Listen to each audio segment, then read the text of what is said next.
Iremos reler o texto na primeira epístola do apóstolo Pedro, capítulo 5. Do versículo 5 também vamos ler até o verso 9 apenas. 1 de Pedro 5 e 5 diz assim: semelhantemente vós, jovens, sede sujeitos aos anciãos, e sede todos sujeitos uns aos outros, e revesti-vos de humildade, porque Deus resiste aos soberbos, mas dá graça aos humildes.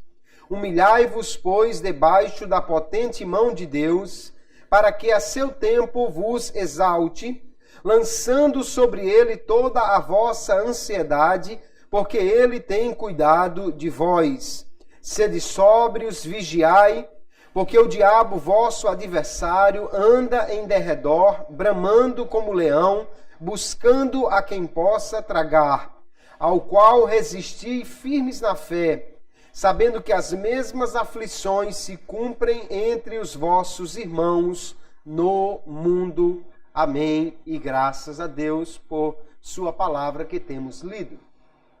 Nesta sua primeira epístola, o apóstolo Pedro escreve aos irmãos que estão dispersos por diversas regiões, igrejas que estão sendo perseguidas de muitas maneiras, e ele escreve para fortalecer a fé desses irmãos, para que eles possam continuar firmes, resistindo mesmo no dia da adversidade, no dia mau, no dia difícil, no dia da perseguição.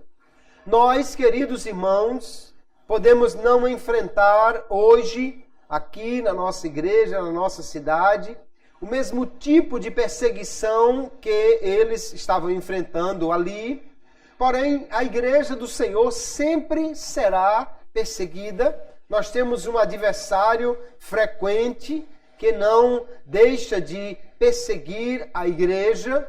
E hoje nós vamos dar continuidade à série que nós começamos na semana passada, falando sobre como vencer. Nós já vimos como vencer o mundo e hoje nós vamos ver então como vencer o diabo. Na próxima semana, se Deus nos permitir, nós iremos ver como vencer a carne. E aí então estudaremos como vencer os 3 grandes inimigos da nossa fé.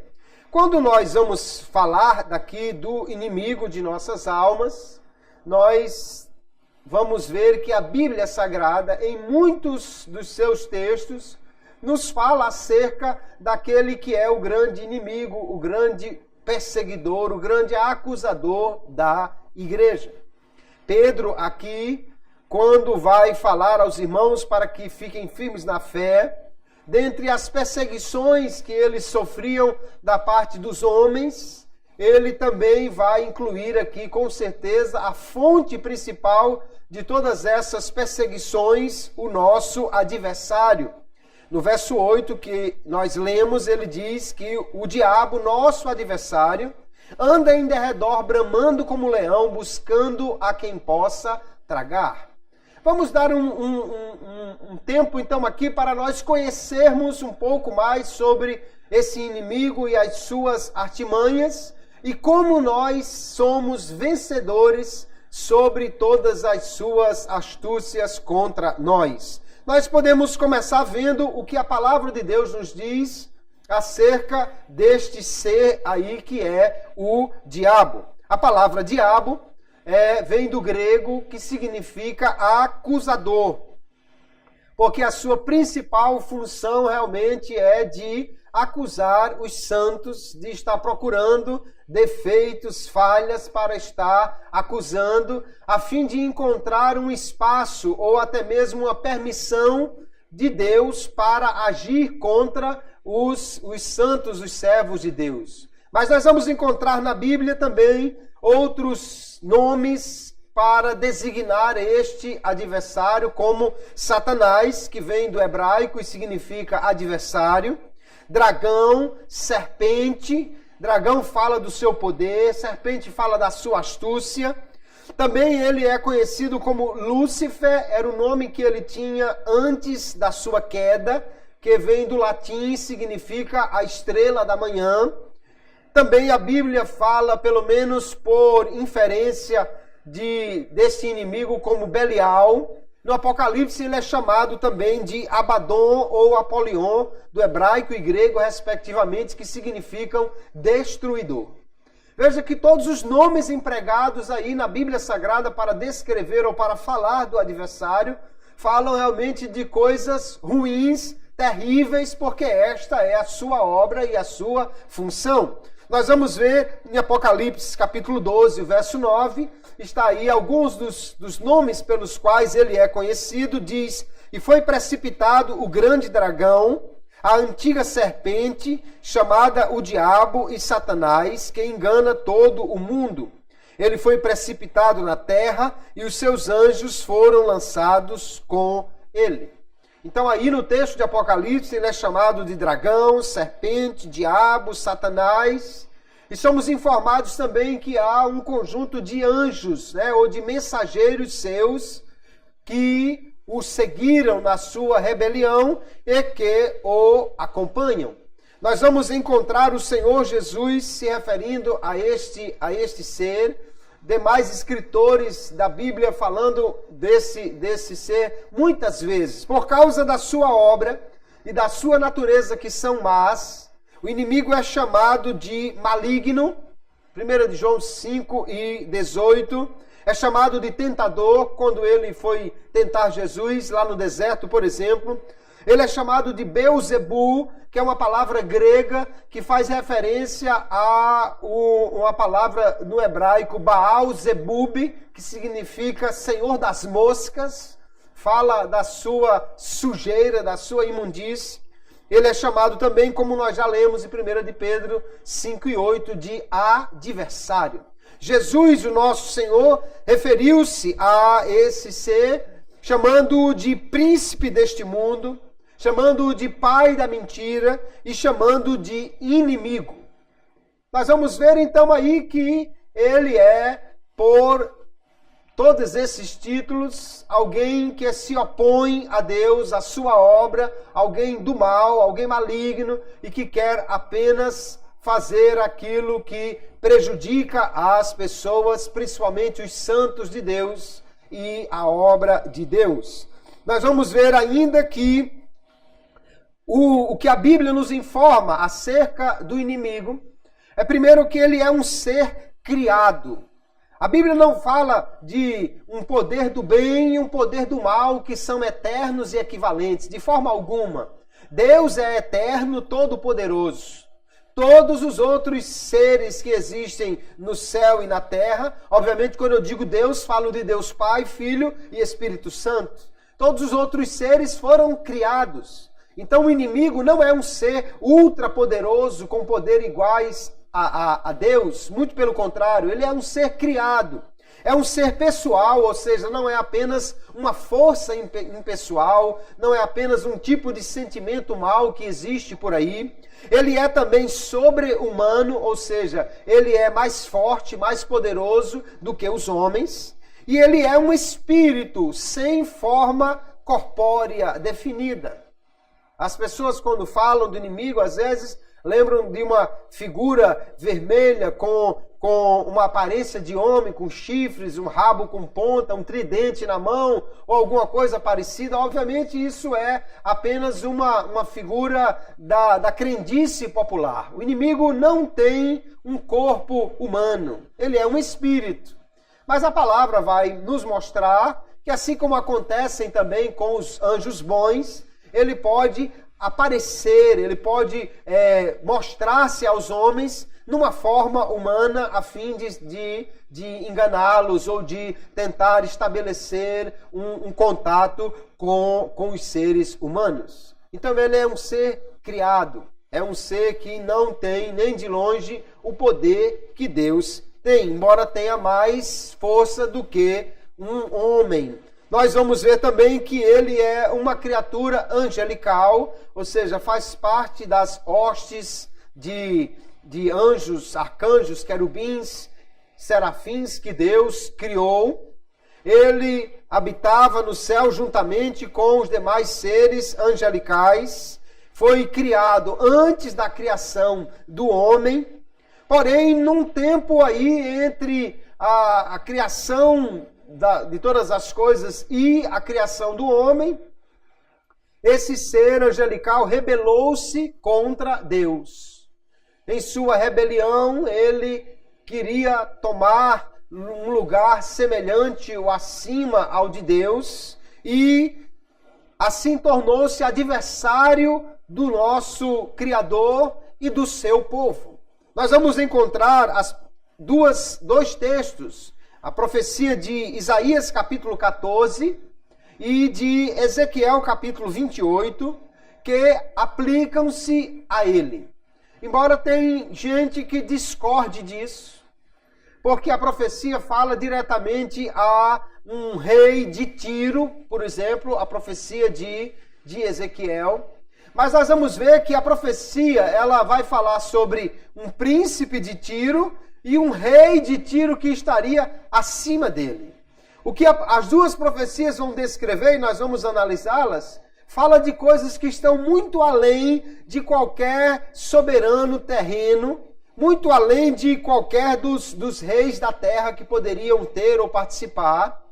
E além do mais, nós vemos também claramente que o inimigo ele está diretamente ligado, é responsável, é influente sobre o sistema mundial, o governo mundial. Quando nós estudamos sobre o mundo na semana passada, vimos que o mundo está no maligno, ou sob a sua influência. Então vamos dar uma olhada nessas duas profecias, começando com Ezequiel, capítulo 28, que vai nos dizer a partir do verso 12 assim: Filho do homem, levanta uma lamentação sobre o rei de Tiro e diz-lhe: Assim diz o Senhor Jeová, tu és o aferidor da medida, cheio de sabedoria e perfeito em formosura. Estavas no Éden, jardim de Deus. Toda pedra preciosa era a tua cobertura. A obra dos teus tambores e dos teus pífaros estava em ti. No dia em que foste criado, foram preparados. Tu eras querubim ungido para proteger, e te estabeleci. No monte santo de Deus estavas, no meio das pedras afogueadas andavas. Perfeito eras nos teus caminhos desde o dia em que foste criado, até que se achou iniquidade em ti. E o texto prossegue falando da queda deste ser. Quando nós olhamos para esta profecia, veja que ela está muito além de qualquer um dos reis da terra. O texto diz que ele era a medida da perfeição, que ele era cheio de sabedoria, que ele era perfeito em formosura, que estava no Éden. Ora, não havia nenhum rei de Tiro, nenhum soberano terrestre no Éden. O texto deixa claro, então, que a profecia vai além daquele que é o príncipe de Tiro para falar do poder que governava por cima dele, ou seja, que influenciava a esse governante. Ele diz ainda que ele foi criado, ele é um ser criado, não é um ser eterno. Também diz que ele era um querubim ungido, que ele estava no Monte Santo. O Monte Santo de Deus é uma referência ao lugar onde Deus habita, ao lugar onde está o trono de Deus. Então, Satanás, aqui chamado de Lúcifer, como nós vamos ver na profecia de Isaías, era um querubim que estava ali diante do trono de Deus. No entanto, ele quis ser igual a Deus, maior do que os outros seres. E aí diz que então se achou iniquidade nele. Ele então mostrou-se um ser maligno, rebelde, quando ele quis tomar um lugar que não lhe era devido. Nós vamos ver também na profecia de Isaías, capítulo 14, verso 12, que diz assim: Como caíste do céu, ó estrela da manhã, filha da alva, como foste lançado por terra, tu que debilitavas as nações. E tu dizias no teu coração, eu subirei ao céu, e acima das estrelas de Deus exaltarei o meu trono, e no monte da congregação me assentarei da banda dos lados do norte, subirei acima das mais altas nuvens e serei semelhante ao Altíssimo. Veja que o texto aí de Isaías agora vai fazer referência a alguém que ele chama de estrela da manhã, filha da alva. A estrela da manhã é uma estrela que brilha mais do que as outras, né? Na realidade não é bem uma estrela, mas no visual parece ser uma estrela que brilha além do brilho das outras estrelas. Esse nome, estrela da manhã, no latim é o que nós temos por Lúcifer.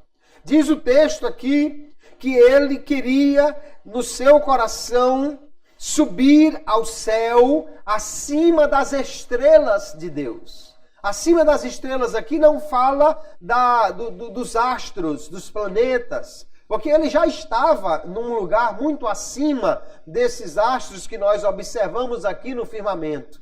As estrelas aqui no Antigo Testamento, muitas vezes estrelas do céu, são usadas ou é usado esse símbolo para se referir aos anjos de Deus. Assim, lá em Jó também é utilizado esse termo para falar dos anjos. O que o inimigo queria era estar acima de todos os outros seres angelicais. Ele queria comandar ou estar como governante acima de todos os anjos, arcanjos, querubins, serafins. Ele desejava também assentar o seu trono no monte da congregação. O monte da congregação seria aqui o Monte Sião. O trono que está no Monte Sião é o trono do Messias. Então, muitos estudiosos entendem que, além de querer ser igual a Deus no céu, ele queria ser o Messias, o governante da terra. Ele diz aqui que ele, então, queria subir acima das mais altas nuvens e ser semelhante ao Altíssimo.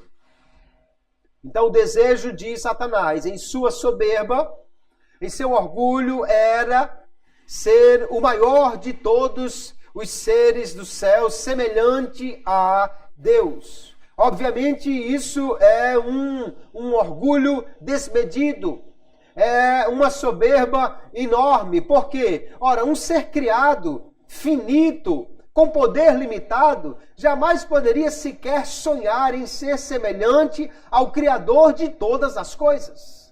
Por causa da sua rebelião e soberba, Satanás foi destituído do seu lugar, perdeu o seu lugar como querubim, tornou-se então o chefe de uma legião de demônios que vivem exclusivamente para opor-se a Deus, ao seu povo, à sua obra. Por isso ele é o nosso grande adversário. Nós podemos ver, então, queridos irmãos, que o inimigo, o diabo, ele é um ser com um determinado poder e força com quem nós precisamos tratar, ou seja, precisamos ter cuidado com ele. Vamos dar uma olhadinha em alguns textos para vermos algumas das características da ação desse ser, como ele age, para que nós possamos, então, entender essa sua obra que é contra nós. Nós vamos ver, por exemplo, em Gênesis capítulo 3, o verso 1, que ele é chamado de serpente. Ele é um ser, então, astuto. O texto diz assim, Gênesis 3 e 1, ora, a serpente era o mais astuto de todos os animais do campo que o Senhor Deus tinha feito. E esta disse à mulher, é assim que Deus disse, não comereis de toda árvore do jardim. Veja que o inimigo começa a agir aí contra o homem, tentando enganar, trazer confusão à mulher acerca do que Deus havia dito. Ele é astuto. Ele não vem logo dizendo, olha, pode comer desse fruto, mas ele começa uma conversa a fim de colocar incredulidade no coração da mulher para que ela pudesse, então, descumprir o mandamento de Deus. Nós vamos ver que ele é enganador. 2 Coríntios 11 e 14, o apóstolo Paulo diz: e não é de admirar, porque porquanto o próprio Satanás se disfarça em anjo de luz. Ele é um ser, então, que age enganando, disfarçando a sua aparência, o seu modo de agir. Jesus chamou ele de mentiroso e pai da mentira. João 8,44, ele diz: vós tendes por pai o diabo, e quereis satisfazer os desejos de vosso pai. Ele é homicida desde o princípio e nunca se firmou na verdade, porque nele não há verdade. Quando ele profere mentira, fala do que ele é próprio, porque é mentiroso e pai da mentira. Satanás, ao se opor a Deus, que é a pura verdade, que é a fonte de toda verdade, ele se torna então o pai de toda mentira e age então fundamentado no engano, na astúcia, armando ciladas contra os servos de Deus. Nós vimos do texto aqui de 1 João capítulo 5, verso 8, que ele é oportunista, vive procurando uma brecha. O texto diz: sede sóbrios, vigiai. Vosso adversário, o diabo, anda em derredor, rugindo como leão e procurando a quem possa tragar. Ele é descrito então aqui como uma fera que fica rodeando um espaço, procurando uma brecha para agir, procurando um espaço para entrar e atacar. Lá em Lucas capítulo 8, verso 12, quando Jesus fala da parábola do semeador, ele descreve então o inimigo como aquele que vem e rouba do coração a palavra. Embora que Mateus, quando faz referência ao mesmo texto, diz que isso acontece naqueles que não compreendem a palavra. A palavra que é compreendida e guardada no coração já não pode mais ser roubada. Mas ele diz aqui, Jesus explicando a parábola: os que estão à beira do caminho são os que ouvem, mas logo vem o diabo e tira-lhe do coração a palavra, para que não suceda que, crendo, sejam salvos.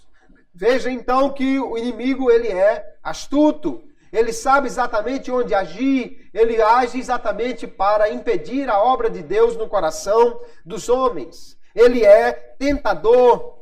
Lá no deserto ele foi tentar Jesus. Ele é poderoso. 2 Tessalonicenses capítulo 2, verso 9 diz: a esse, cuja vinda é segundo a eficácia de Satanás, ele está falando do anticristo, com todo o poder e sinais e prodígios de mentira. Veja que Satanás dará poderes ao anticristo, e fala aí de muito poder, de fazer sinais, de fazer prodígios, embora que prodígios de mentira. O engano é a forma básica de ação do inimigo de nossas almas. O engano, a astúcia, a ilusão, nós vamos encontrá-lo sempre agindo assim, de forma mentirosa. Ele vai induzir as pessoas ao pecado, como lá em João capítulo 13, verso 2, diz que ele fez com Judas. E ele arma ciladas contra nós, como lá em Efésios capítulo 6, o apóstolo Paulo vai se referir, dizendo que nós devemos tomar toda a armadura de Deus para estar firmes contra as ciladas do diabo. Ainda nós vamos ver que ele exerce um grande poder sobre o mundo. 1 de João 5, verso 19 diz: sabemos que somos de Deus e que todo o mundo está no maligno. Então aí nós vemos que o mundo é a natureza criada, mas o mundo, o sistema mundano, ele recebe grande influência do inimigo. Ele é chamado de o príncipe deste século, ele é chamado de o príncipe deste mundo. Ele age realmente aí, lá em Apocalipse capítulo 16, vai dizer inclusive quando ele vai liberar demônios para influenciarem todos os reis da terra no período da grande tribulação. Então é este inimigo, com essas características, que nós precisamos enfrentar. Ainda uma coisa que nós precisamos entender sobre ele, ao contrário do que muita gente pensa, é que este inimigo, ele não está ainda no inferno.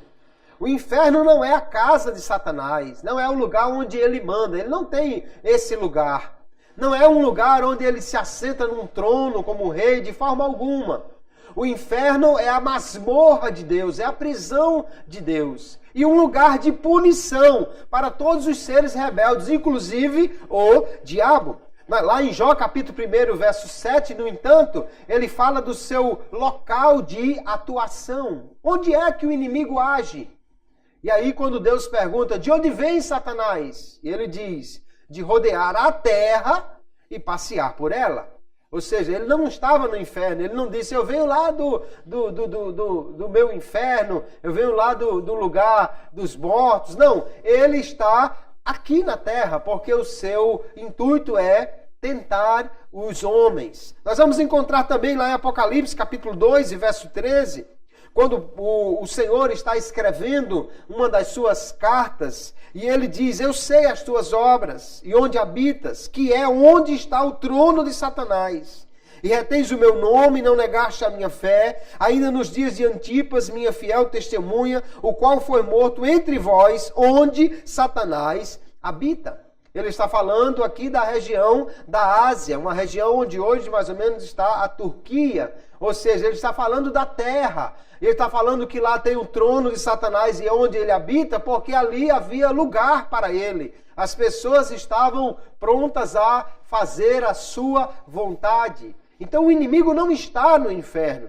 Ele vai ser lançado lá, mas não para reinar, e sim para ser atormentado para todo o sempre. Nós percebemos então, pela Bíblia Sagrada, queridos, que o inimigo, ele não é onisciente, ou seja, ele não conhece todas as coisas, ele não lê os pensamentos, ele não é capaz de saber tudo o que acontece, ele também não é onipresente, ele é um espírito, portanto ele está em um único lugar ao mesmo tempo, embora assim como acontece com os outros anjos, ele pode se deslocar rapidamente de um lugar para outro, e nem ele é onipotente. Ele é um ser com poder grande, muito maior do que qualquer homem, mas comparado a Deus é infinitamente ilimitado.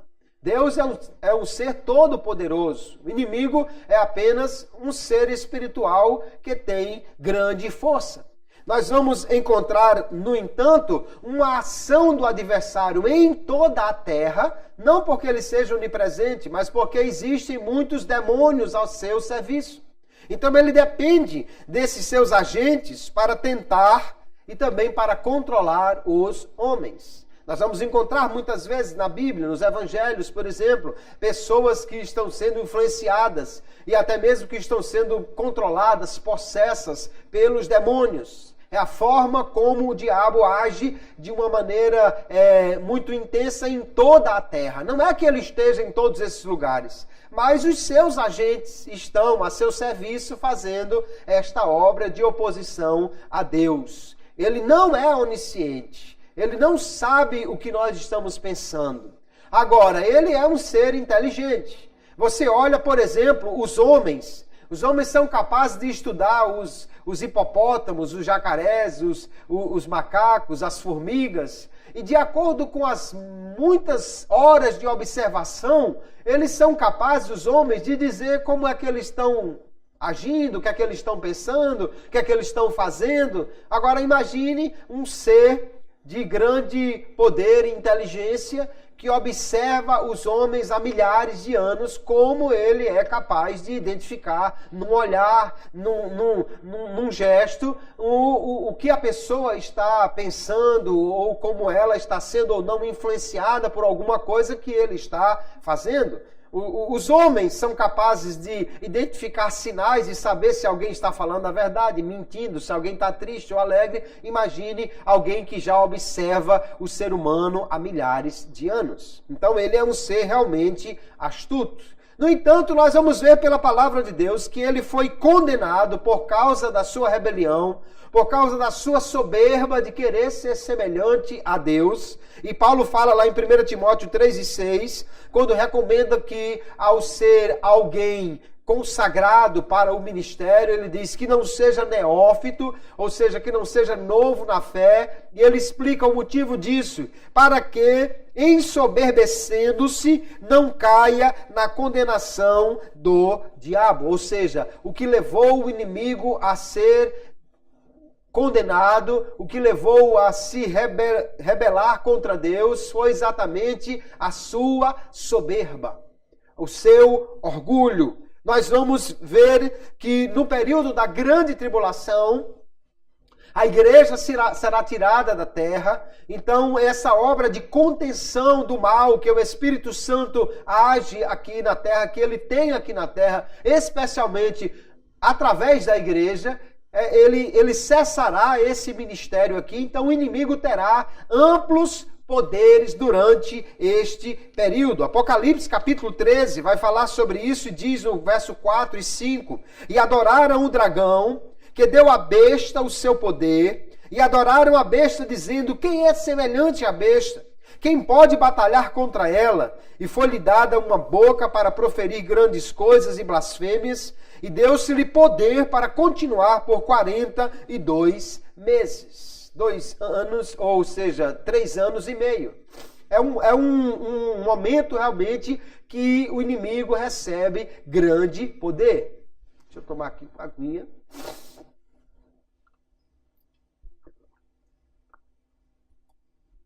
Na grande tribulação, então, nesse momento da grande tribulação, o inimigo terá a maior liberdade para agir. Mas finda a grande tribulação, quando Jesus vier para estabelecer o seu reino milenial, ele será preso por 1000 anos. Depois dos 1000 anos será solto, promoverá a sua última rebelião e será então lançado definitivamente no lago de fogo e enxofre. Apocalipse capítulo 20, versos 2 e 3 diz: e prendeu o dragão, a antiga serpente, que é o diabo e Satanás, e amarrou-o por 1000 anos. Isso acontecerá no início do milênio. E lançou-o no abismo, e ali o encerrou, e pôs selo sobre ele, para que mais não engane as nações, até que os 1000 anos se acabem, e depois importa que seja solto por um pouco de tempo.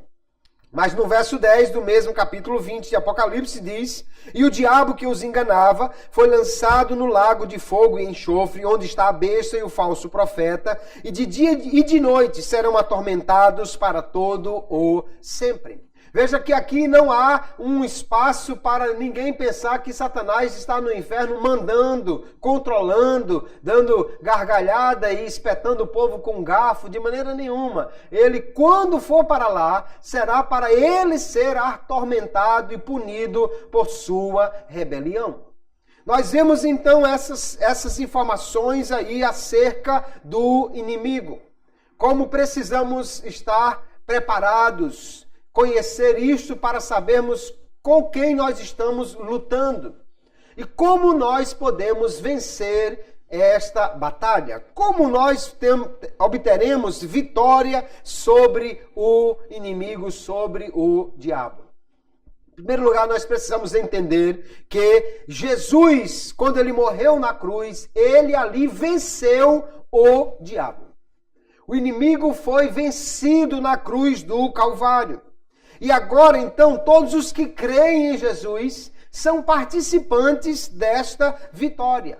Quem aceita Jesus como seu Salvador, então ele já entra no rol daqueles que são vencedores, ou aliás, Paulo diz que são mais do que vencedores contra o inimigo. Apocalipse capítulo 12, por exemplo, o texto vai dizer: e ouvi uma grande voz no céu que dizia: agora chegada está a salvação e a força e o reino do nosso Deus e o poder do seu Cristo. Então, quando Cristo venceu na cruz, agora a salvação foi estabelecida, ele assumiu definitivamente este lugar de Salvador, e diz o texto: porque já o acusador de nossos irmãos é derribado, o qual diante do nosso Deus os acusava de dia e de noite. Alguns teólogos dizem, inclusive, que nesse momento que Jesus na cruz derrotou a Satanás, ele então, o inimigo perde o acesso ao céu. Ele é então expulso definitivamente do céu. Porque por textos como o de Jó, capítulo 1, dá a entender que mesmo depois da sua queda, ele ainda tinha acesso à presença de Deus. Mas aqui agora ele é definitivamente barrado de entrar no lugar celestial, porque Cristo venceu na cruz contra ele. E aí diz então o texto, continua, e eles o venceram, os que creram em Jesus, pelo sangue do Cordeiro e pela palavra do seu testemunho, e não amaram as suas vidas até a morte. Então veja aí que a vitória foi obtida primeiro pelo sangue do Cordeiro. Quando Jesus derramou o seu sangue na cruz, ele pagou por nossos pecados. O inimigo não tem mais nenhuma acusação para fazer contra nós. Jesus venceu o inimigo ali na cruz. Nós, então, estando em Cristo, nós somos nele mais do que vencedores. Colossenses capítulo 2, aliás, ele continua dizendo aqui, pela palavra do seu testemunho, ou seja, quando Jesus morreu, o sangue foi suficiente para pagar o preço pelos nossos pecados. Mas só será efetivamente salvo aquele que crê nesse sacrifício. O sangue é a provisão, o preço para pagar todos os pecados, mas só será salvo de fato aquele que crer em Jesus. Romanos capítulo 10, o apóstolo Paulo também vai dizer, se com a tua boca confessares ao Senhor Jesus e em teu coração creres, serás salvo.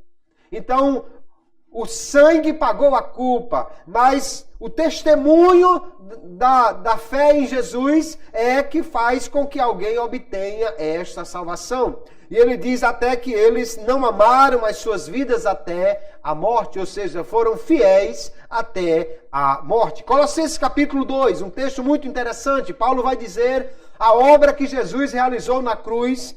E ele diz assim, havendo riscado a cédula que era contra nós.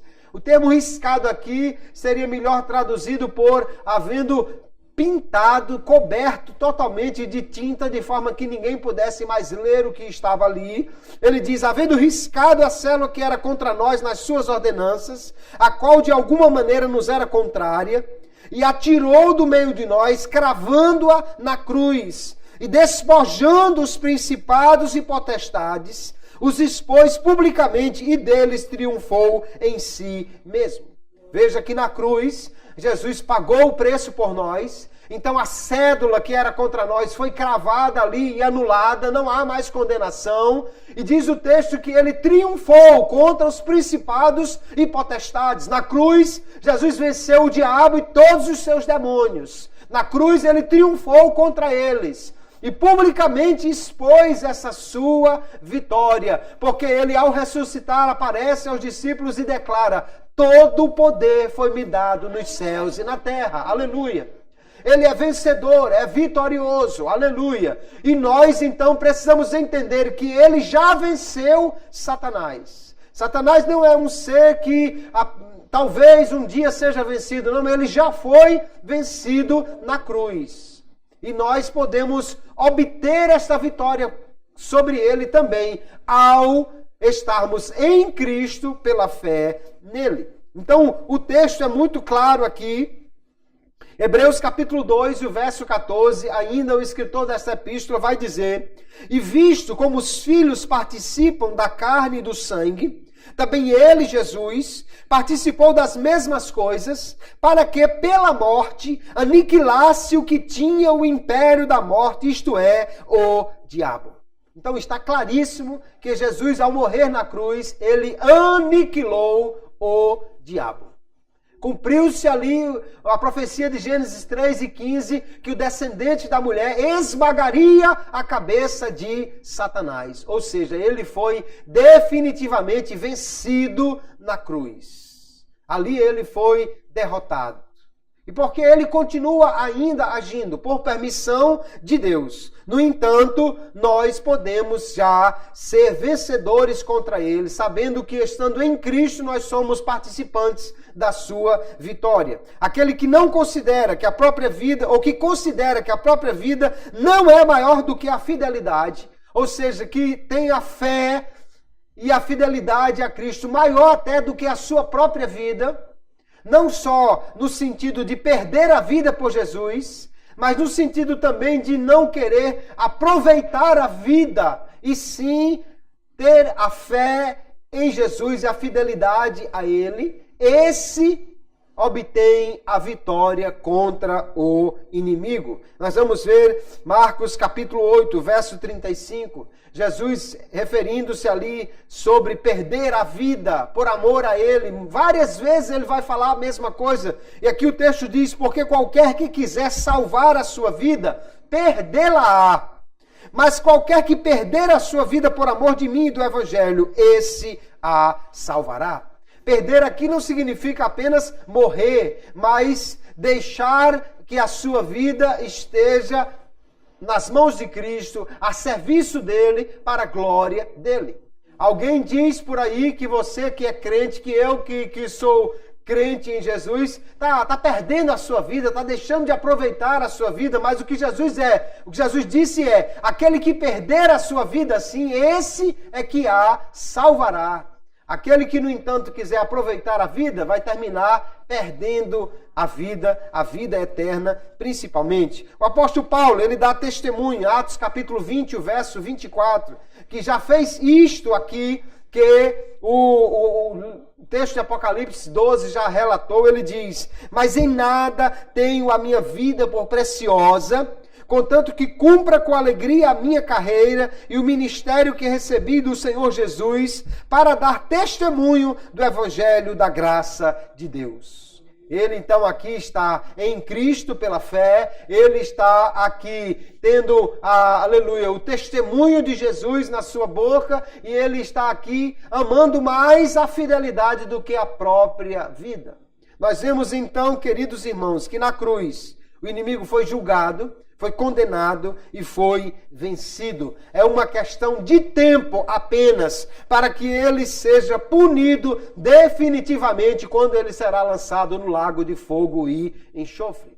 Então nós precisamos entender que Satanás já é um inimigo derrotado pelo nosso Senhor. E nós, para continuarmos em vitória sobre ele, nós precisamos também observar algumas coisas que a palavra de Deus nos recomenda. No texto de 1 de Pedro que nós lemos, Pedro vai falar algumas vezes acerca da humildade de se submeter a Deus e através da humildade, da submissão a Deus, nós teremos então a resistência contra o adversário. O texto de Tiago capítulo 4, versos 6 e 7, também traz uma mensagem similar à de Pedro, quando diz, antes da maior graça, portanto, diz, Deus resiste aos soberbos, dá, porém, graça aos humildes. Sujeitai-vos, pois, a Deus, resisti ao diabo, e ele fugirá de vós. Então, como é que nós podemos nos opor ao inimigo? Em primeiro lugar, nós precisamos ter humildade. Nessa humildade nós precisamos nos submeter ou nos sujeitar a Deus. Quando fazemos isso, então nós mantemos a nossa fé firmes em Cristo e o diabo, diz o texto, fugirá de nós.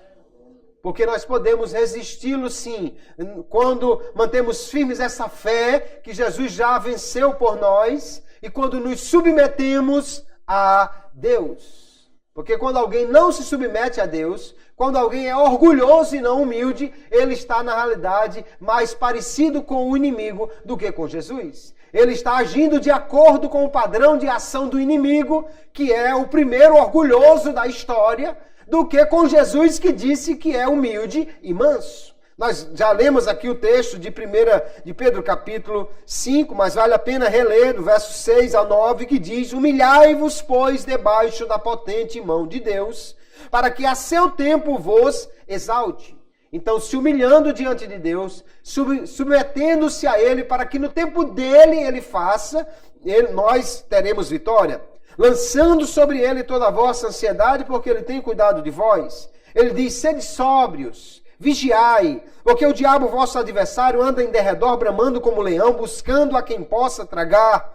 E como nós devemos agir, ele diz, ao qual resisti firmes na fé, sabendo que as mesmas aflições se cumprem entre os vossos irmãos no mundo. Às vezes alguém diz, eu sou muito tentado, eu sou muito perseguido. Não, meu irmão, você não é mais tentado nem mais perseguido do que os outros irmãos que vivem em outras partes do mundo. Mas nós precisamos vigiar e manter firmes a fé para sermos então vitoriosos contra o inimigo. Aquele que não está disposto a se humilhar diante de Deus. Aquele que é soberbo e por tudo acha que é superior às outras pessoas. Ele está dando grande brecha ao inimigo. Mas aquele que é humilde, que se humilha e se sujeita a Deus, esse está resistindo à ação do inimigo e está, portanto, guardado no Senhor. Deus resiste ao soberbo. Então, o soberbo, Deus trabalha contra ele. O soberbo, além de ter o inimigo contra o adversário, agora tem também Deus. Porque Deus é contra o soberbo. Se nós entendêssemos bem isso, irmãos, jamais deixaríamos que a soberba, que o orgulho, que a vanglória alcançasse o nosso coração. Às vezes, por qualquer coisa na igreja, alguém fica logo achando-se superior aos outros. Eu não vou lá não, se quiser ele que venha falar comigo. Aqui, se não fosse eu, nada acontecia. Eu aqui é que faço isso ou aquilo. Ou se não recebe elogios, ou se não é reconhecido, aí fica então todo cheio de ciúmes, porque não recebeu o elogio que ele achava que merecia. Isto é um sinal de orgulho. Tenha cuidado, meu amado irmão, minha amada irmã, porque isto é uma brecha para o adversário. Agora, quando nós nos humilhamos, estamos sendo opositores do rebelde Satanás, nos colocando ao lado de Deus e nos sujeitando a Ele. Quando nós mantemos firmes a fé em que Jesus morreu por nós e pagou o preço, e a fé aí no sentido também de fidelidade, de continuarmos firmes nos caminhos do Senhor, nós vencemos o inimigo resistindo aos seus ataques. Nós vamos ver, e já estudamos aqui sobre a armadura do cristão, e o apóstolo Paulo em Efésios 6 vai falar do escudo da fé, que pode apagar todos os dardos inflamados do adversário.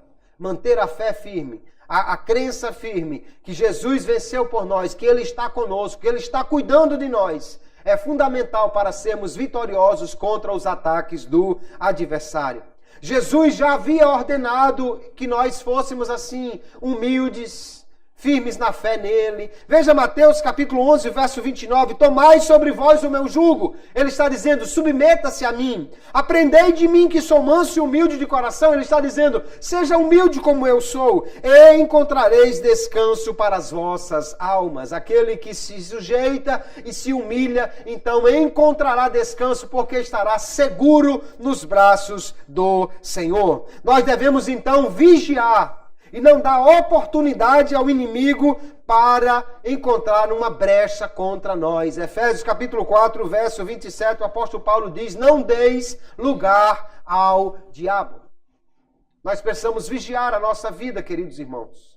Quando nós fazemos algo que desagrada a Deus, quando nós permanecemos um tempo sem alimentar a nossa alma com as coisas de Deus, nós acabamos alimentando esta alma com as coisas do mundo e estamos abrindo brechas para o inimigo. É preciso vigiar, é preciso ser sóbrio, Pedro diz, estar alerta, atento. O inimigo não brinca, ele está disposto a derrubar qualquer um e o fará se ele encontrar uma brecha de pecado, uma brecha de orgulho no coração de alguém. Para vencer o inimigo, nós podemos usar também uma arma poderosa que é a palavra de Deus. Jesus, quando foi tentado pelo inimigo, ele permaneceu firme na confiança na palavra de Deus e usou esta palavra como arma contra o adversário. Lá na sua tentação no deserto, Mateus capítulo 7, vou citar apenas o verso 10, Jesus disse: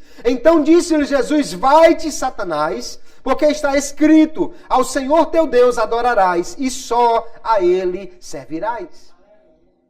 Então, na confiança que ele tinha na palavra de Deus e usando-a como arma, ele põe o diabo em fuga. Ele faz com que o inimigo cesse a tentação contra ele. Nós vamos encontrar em Efésios, como já citei, o texto do capítulo 6, dizendo: tomando sobretudo o escudo da fé, com o qual podereis apagar todos os dardos inflamados do maligno. Tomai também o capacete da salvação e a espada do Espírito, que é a palavra de Deus. São armas poderosas, então. A Bíblia Sagrada, a palavra de Deus, guardada com fé no coração, é uma arma que vai se mostrar muito poderosa contra as investidas do inimigo.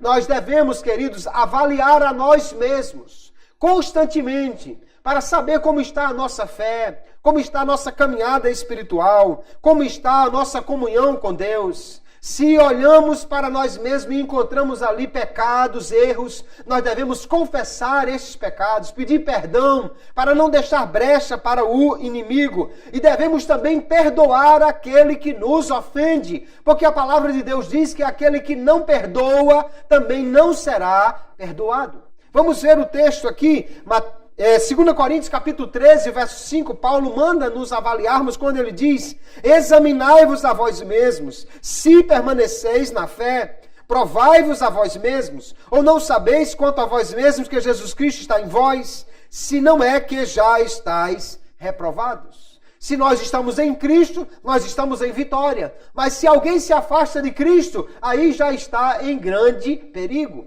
Precisamos, então, constantemente ver como está a nossa fé e, através da oração, da palavra, estarmos alimentando o nosso espírito para que a nossa vida espiritual esteja sempre sadia. Nós vimos também que nós precisamos perdoar uns aos outros. Jesus disse, em Marcos, capítulo 11, verso 25, e quando estiverdes orando, perdoai, se tendes alguma coisa contra alguém, para que vosso Pai que está nos céus vos perdoe as vossas ofensas. Mas se vós não perdoardes, também vosso Pai que está nos céus vos não perdoará as vossas ofensas.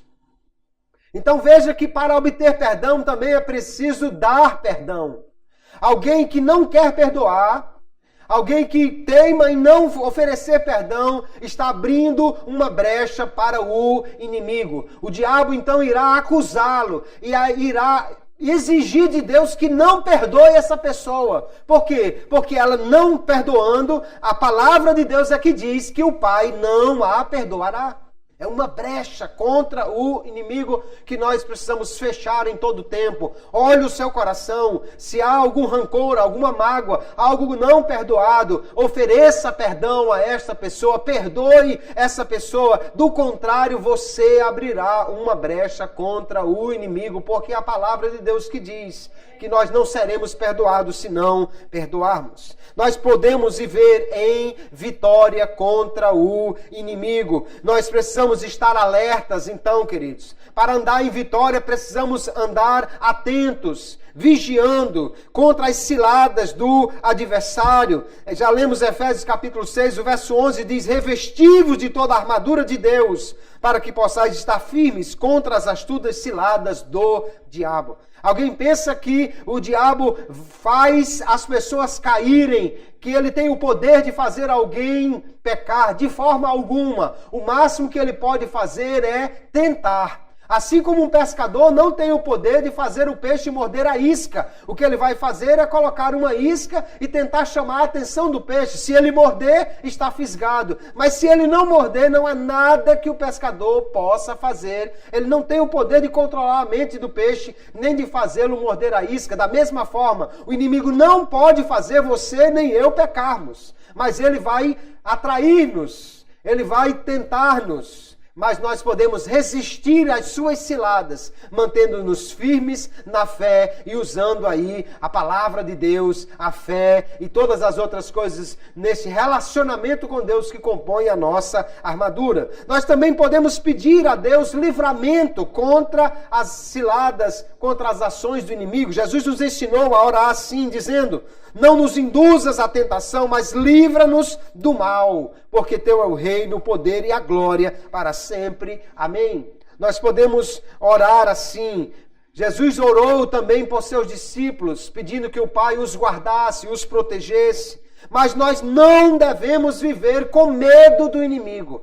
Estar alerta é uma coisa, viver morrendo de medo do inimigo é outra coisa. Por que nós não precisamos estar com medo dele? Porque ele não tem o poder de nos roubar a salvação ou a alegria de estarmos na comunhão com o Senhor. Uma igreja muito tentada, Apocalipse capítulo 2, o Senhor vai dizer: não temas das coisas que hás de padecer, eis que o diabo lançará algum de vós na prisão para que sejais tentados, e tereis uma tribulação de 10 dias. No entanto, ele diz: ser fiel até a morte e dar-te-ei a coroa da vida. O inimigo não pode roubar a nossa salvação. Aquele que está em Cristo está guardado. Aquele que está seguro na fé em Cristo não pode ser conduzido ao pecado. Ele pode sim resistir à tentação e vencer. No entanto, ignorar o adversário como se ele não existisse, ou viver como se ele não estivesse lutando contra nós, viver displicentemente a vida espiritual é um grande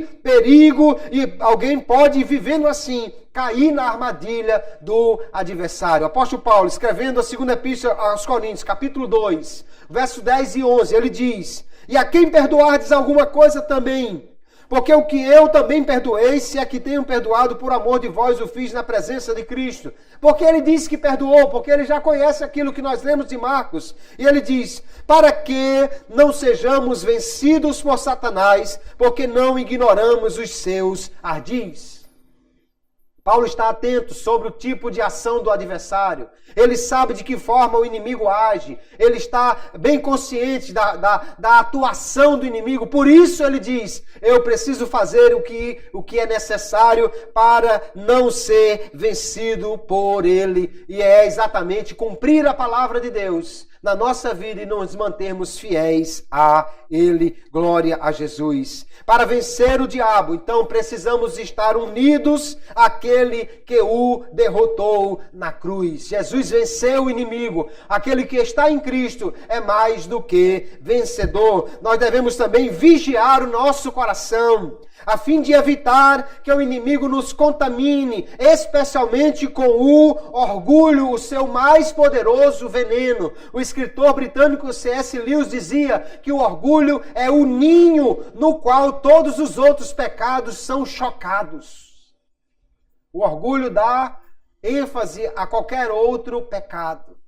Então veja o seu coração, meu amado irmão. Não deixe que o orgulho domine o seu coração. Seja humilde diante de Deus. Vigie o seu coração contra a soberba.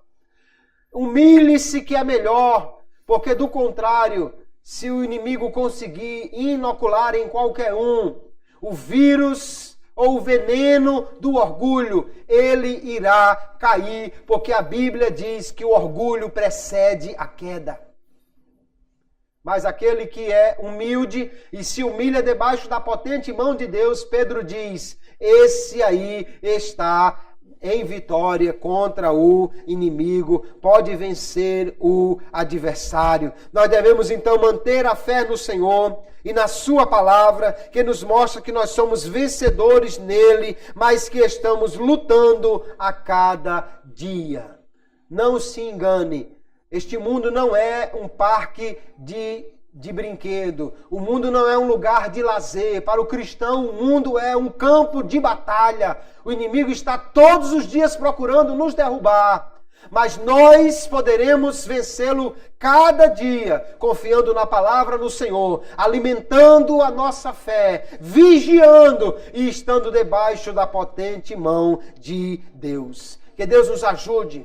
Que nós possamos hoje nos apropriar cada vez mais dessa verdade da palavra de Deus. Nós somos vitoriosos. Aliás, nós somos mais do que vencedores em Cristo Jesus. A grande arma do inimigo é o engano. Ele vai querer dizer a você que você não pode vencer. Ele vai querer dizer a você que você é derrotado. Ele vai querer dizer a você que você está em pecado. Mas olha, tentação não é pecado. Você pode ser tentado, mas não cair no pecado. Você pode alimentar a sua fé em Jesus. Sabe qual é o problema? Muitos crentes, irmãos, é que passam o dia todo alimentando a sua alma com as coisas que não edificam. Gastam mais tempo na televisão do que na Bíblia. Gastam mais tempo em conversas tolas nas redes sociais do que na oração.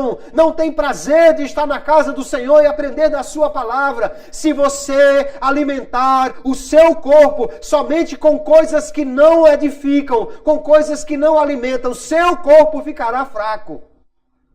Se você também alimentar o seu espírito apenas com coisas que não edificam, seu espírito ficará fraco e aí o inimigo terá vantagem sobre você.